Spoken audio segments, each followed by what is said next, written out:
Assalamualaikum warahmatullahi wabarakatuh. Alhamdulillah rabbil alamin. Wa bihi nasta'inu ala umuri dunya waddin. Asyhadu an la ilaha illallah wahdahu la syarika lah wa asyhadu anna Muhammadan abduhu wa rasuluh. Allahumma shalli wa sallim ala nabiyyina Muhammad wa ala alihi wa sahbihi wa man wala, amma ba'd.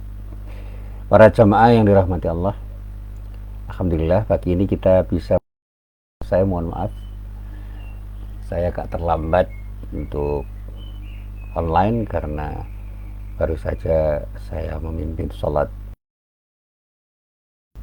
di rumah tetangga saya yang kebetulan kemarin menjelang maghrib itu meninggal dunia. Inna lillahi wa inna ilaihi raji'un. Mudah-mudahan beliau meninggal dalam keadaan husnul khatimah, amin. Para jamaah yang dirahmati Allah, sekali lagi tadi malam kira-kira jam berapa ya, jam 10-an, jam 22 waktu Indonesia bagian Barat, saya mendapatkan pesan dari teman-teman saya untuk menjelaskan bagaimana kita bermedia sosial itu dengan cerdas dan bijak. Semula saya tidak begitu antusias untuk menanggapi, tapi setelah melihat beberapa pesan yang disampaikan oleh teman-teman saya, ternyata memang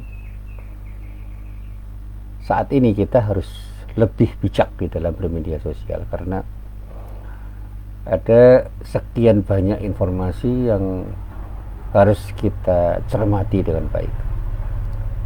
Saya pernah menjelaskan tentang bagaimana kita memahami konsep tabayun, bagaimana kita harus mengklarifikasi sesuatu yang kita dapatkan dari proses informasi yang bermacam-macam, dan sekarang ini informasi itu sulit untuk kita bendung dari manapun arahnya, termasuk di media sosial. Dulu seringkali kita membaca koran, melihat TV, mendengarkan radio, atau mendapatkan informasi lisan dari beberapa orang, kemudian kita diminta untuk menelaah dengan baik. Lalu ketika kita mau berkomentar pun kita harus cerdas dan bijak dalam berkomentar, karena boleh jadi komentar kita yang tidak cerdas dan tidak bijak itu akan berpeluang menambah sesuatu yang buruk atau berdampak buruk. Makanya ketika saya ditanya, Pak, apakah diam itu selamanya emas? Ya, tidak selamanya. Tapi dalam banyak hal diam itu bisa menjadi emas karena kita sulit untuk mengatakan yang baik. Jadi kata-kata kul khairan aw yasmut itu kan terambil dari hadis Nabi yang oleh Rasulullah dikatakan man kana yu'minu billahi wal yaumil akhir. Kemudian ada sebuah kalimat falyaqul khairan aw liyasmut.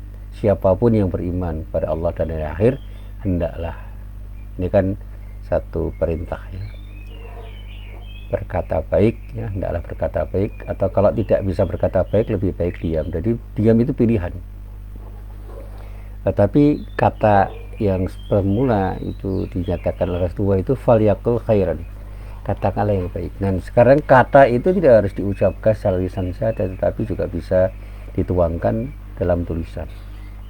Nah, jari jemari kita itu kadang-kadang lebih terampil daripada akal pikiran kita, sehingga kita seringkali mengetik sebelum berpikir, atau sambil berpikir kita mengetik, padahal sesungguhnya yang terbaik itu berpikir dulu baru mengetik.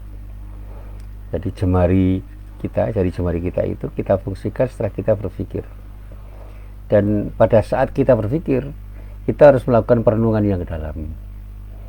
Apakah kita itu harus mengatakan hal itu atau tidak, di mana, kapan, kepada siapa, dengan cara apa, itu harus kemudian kita cermati sedemikian rupa, sehingga sampai pilihan kata pun itu harus kita pilih dengan sebaik-baiknya.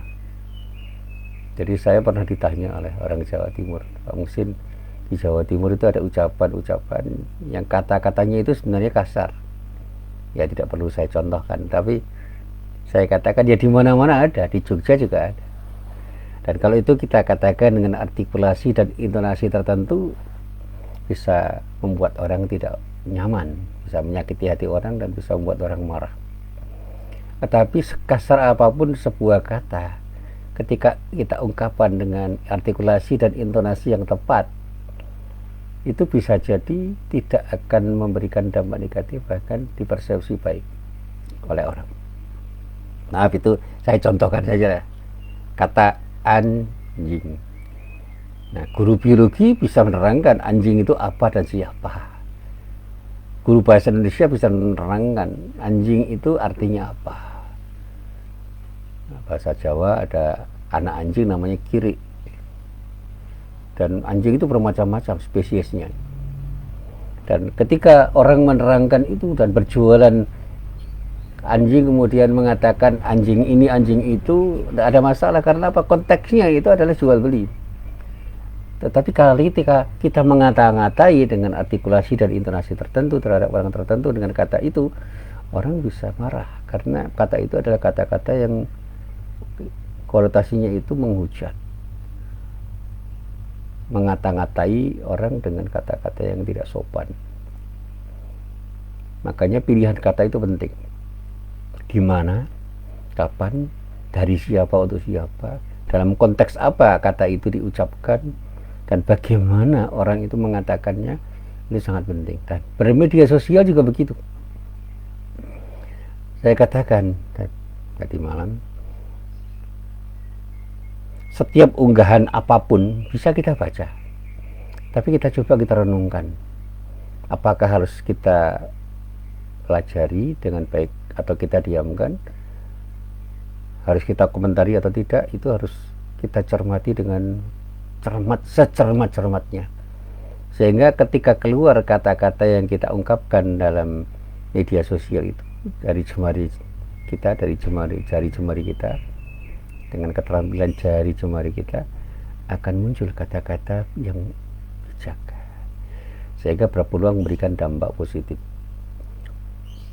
Satu contoh misalnya ketika saya disuruh menanggapi tentang perdebatan antara beberapa orang tentang bagaimana kita menyikapi keadaan kita sekarang ini.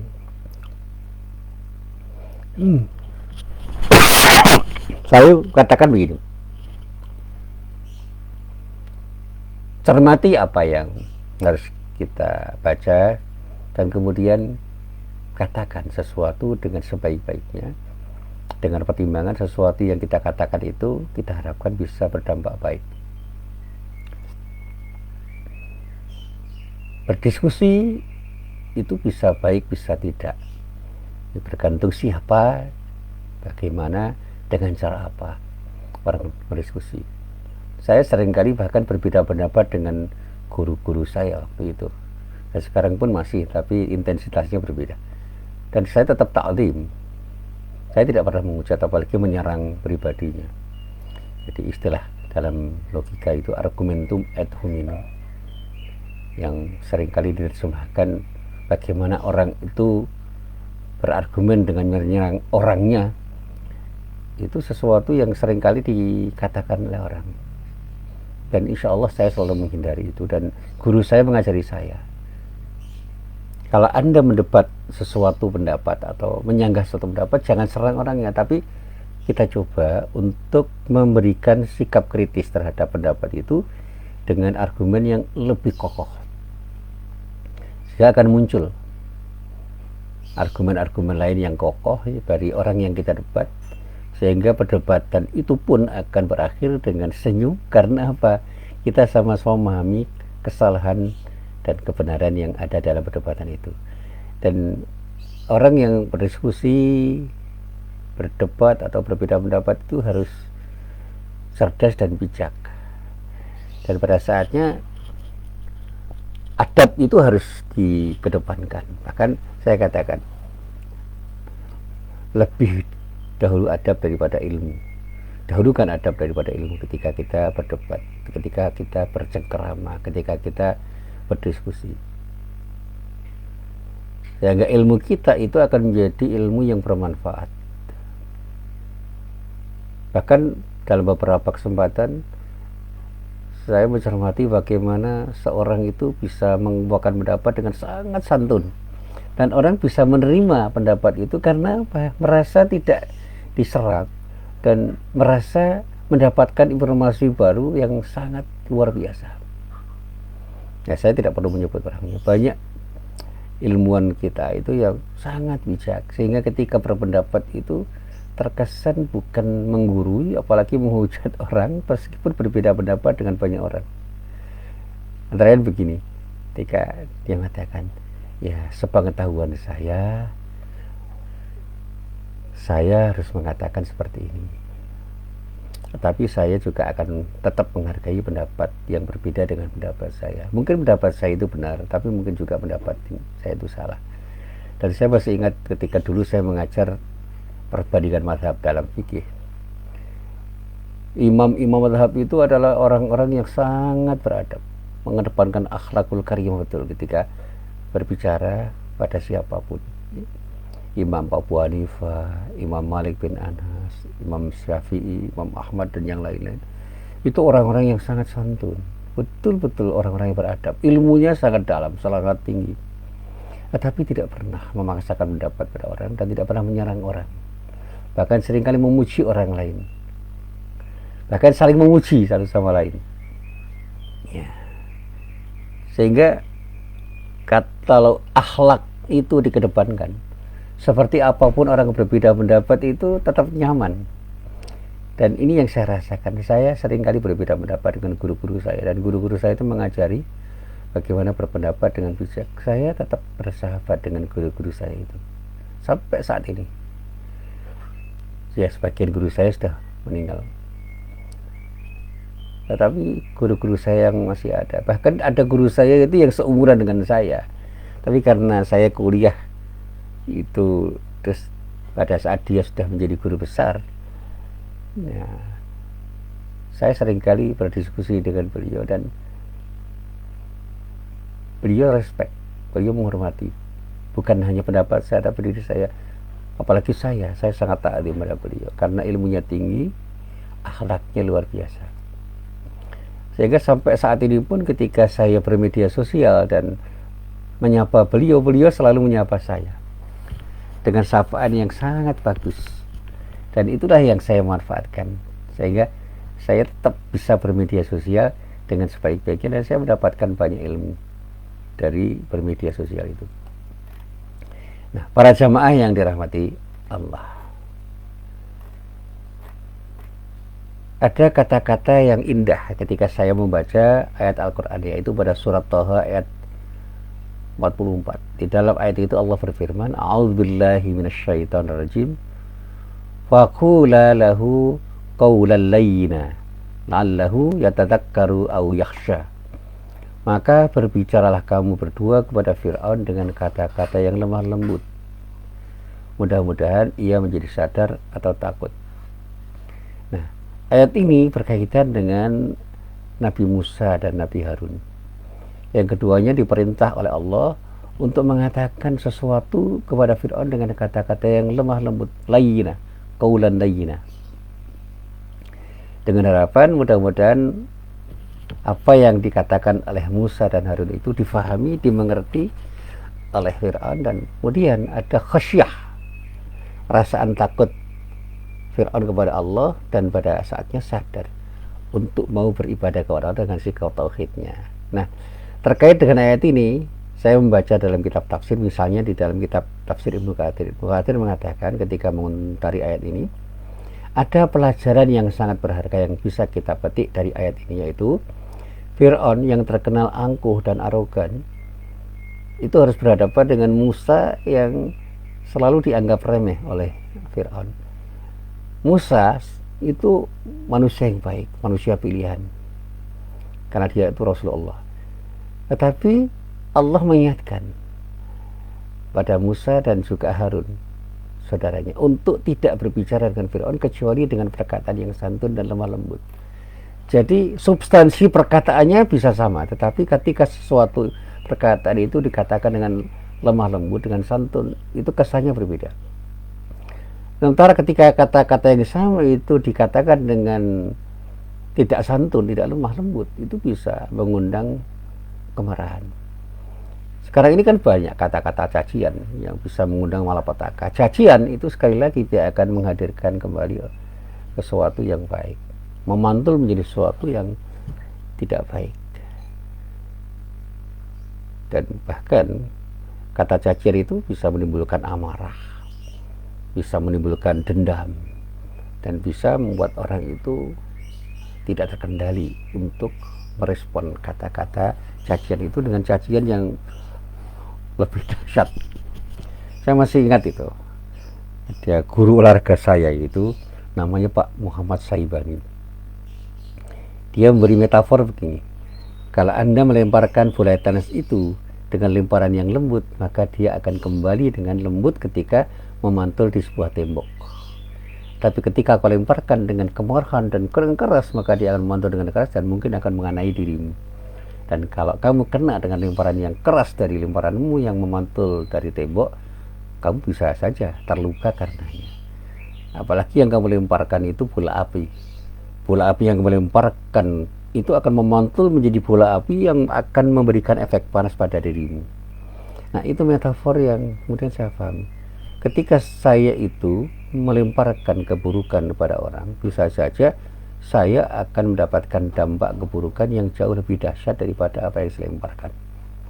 Tetapi ketika saya lemparkan kebaikan dengan sikap lemah lembut, insya Allah saya akan mendapat kebaikan yang lebih bernilai daripada kebaikan yang saya berikan kepada orang. Nah, ini yang saya alami dalam kehidupan saya. Ketika saya itu santun pada orang, orang pun santun pada saya. Ketika saya bersikap lemah lembut pada orang, orang pun bersikap lemah lembut pada diri saya. Karena nurani mereka akan memerintahkan kepada mereka untuk membalas kelembutan dan kesantunan saya dengan kelembutan dan kesantunan yang sama, bahkan lebih baik. Sebaliknya, ketika saya katakan sesuatu itu dengan kasar, penuh dengan kebencian dan kata-kata cacian, boleh jadi yang kembali pada saya itu adalah sesuatu yang lebih buruk daripada apa yang saya sampaikan kepada orang itu. Saya pernah mengatakan sesuatu yang tidak sengaja, itu ternyata menyinggung perasaan orang. Orang itu marah. Kemudian saya minta maaf. Maaf, maksud saya tidak begitu. Oh, nggak bisa. Anda sudah meremehkan saya. Ya, sekali lagi saya mohon maaf. Saya tidak punya maksud itu. Tetapi dia tetap ngotot pun mengatakan bahwa saya bersalah. Ya, kalaupun Anda marah, saya tidak tahu bagaimana saya harus minta maaf. Saya harus jujur, saya tidak bermaksud untuk mengatakan itu untuk meremehkan Anda. Saya spontan aja mengatakan itu, tetapi jangan ulangi kata-kata itu. Wah, saya katakan insya Allah saya tidak akan pernah mengulangi kata-kata itu. Dan saya baru mengerti ternyata orang itu sangat sensitif. Dia baru menghadapi persoalan yang rumit dan sangat sensitif ketika ada orang yang mengatai dia dengan kata-kata yang tidak berkenan. Nah, para jamaah yang dirahmati Allah, saya mengandaikan begini, kalau kita itu menghujani orang dengan kata-kata yang tidak baik pada orang yang tidak sependapat dengan diri kita, misalnya dengan kata-kata yang terkesan sebagai makian, kecaman, apalagi kutukan, maka apa yang kita lakukan itu akan semakin memperkeruh persoalan dan memperarah penyakit yang semula ada. Maka orang yang semula benci pada diri kita akan semakin benci, bahkan orang yang semula tidak benci pun bisa membenci kita. Bahkan orang yang mencintai kita pun akan bisa berbalik untuk membenci kita. Oleh karena itu, kalau kita ingin menyampaikan sesuatu, termasuk nasihat, sampaikan dengan cara yang tidak membuat orang lain itu tersinggung. Bahkan kalau kita berdebatlah dengan cara yang sebaik-baiknya, tanpa ada kesan merendahkan lawan berdebat kita. Termasuk ketika kita berdiskusi, hargailah teman diskusi kita sehingga mereka merasa menjadi orang yang terhormat. Nah, sementara sekarang ini banyak orang yang akhlaknya itu kurang baik. Tutur katanya, waduh, kotornya bukan main. Suka merendahkan orang lain, mengumpat orang lain, melontarkan tuduhan terhadap orang, suka menyerang orang yang ya sebenarnya tidak layak diserang, suka mengecam, suka mengutuk. Dan semua ucapannya itu isinya hanya umpatan dan cacian. dan dia sama sekali tidak pantas disebut seorang yang baik. Saya masih ingat begitu terjadi peristiwa di tengah masyarakat, ada orang yang langsung berkomentar dengan komentar-komentar yang tidak baik, dan ternyata komentar itu justru akan mengakibatkan sesuatu yang lebih buruk. Seringkali saya itu melihat beberapa komentar-komentar di media sosial yang isinya itu menuduh, mengecam, mencaci, mengutuk, mengumpat. Dan sayang, umpatan itu kemudian juga dibalas dengan umpatan. Sehingga saya pernah mencoba untuk merespon. Tulislah pernyataan-pernyataan yang baik, yang lembut, yang sopan, sehingga apa yang Anda ungkapkan itu terasa nyaman ketika dibaca orang. Malah dihujat. Kalau nggak tahu nggak usah ikut-ikut. Saya langsung diam, tidak memberi komentar apapun. Nah, saya selalu mengatakan begini, saya itu orang Islam, dan saya pernah memahami nasihat Rasulullah yang saya baca dari sebuah hadis yang diriwayatkan oleh Imam At-Tirmidzi dari seorang sahabat yang bernama Abdullah bin Mas'ud radhiyallahu an. Rasulullah itu mengatakan begini, laisal mu'minu bit-ta'ani walal la'ani walal fakhishi wal badi. Bukanlah seorang yang beriman orang yang suka mencela, suka melaknat, suka berbuat keji, dan suka ngomong yang kotor.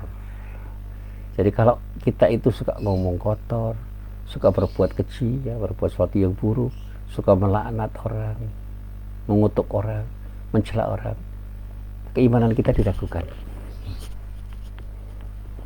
Tipe manusia yang beriman itu adalah orang-orang yang selalu berkata lembut.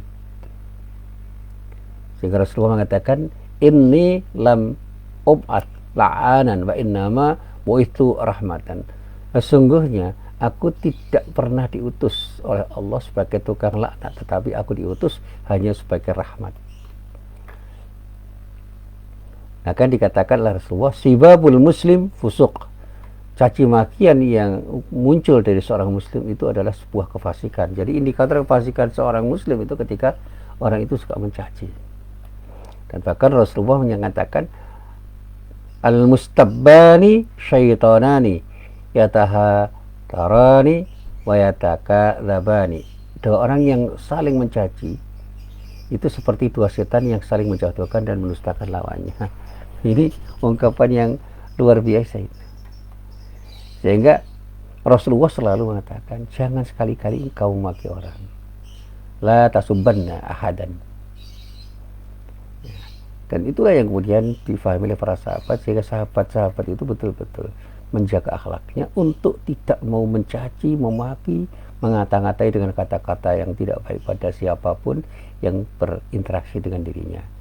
Sehingga muncullah kata-kata yang penuh dengan kelembutan, kesantunan, dan kebaikan yang pada akhirnya insya Allah, kalau kata-kata itu terucap, itu akan menciptakan kebaikan. Nah, kembali pada media sosial, mari kita mulai bersikap cerdas dan bijak ketika merespon apa yang dikatakan orang. Kalaupun kita harus menanggapi, tanggapilah dengan secerdas dan sebijak mungkin, sehingga apa yang Anda sampaikan itu akan meredam sesuatu yang panas, akan mendinginkan suasana, dan bahkan akan menciptakan kebaikan pada siapapun yang membaca apa yang Anda unggah di media sosial itu.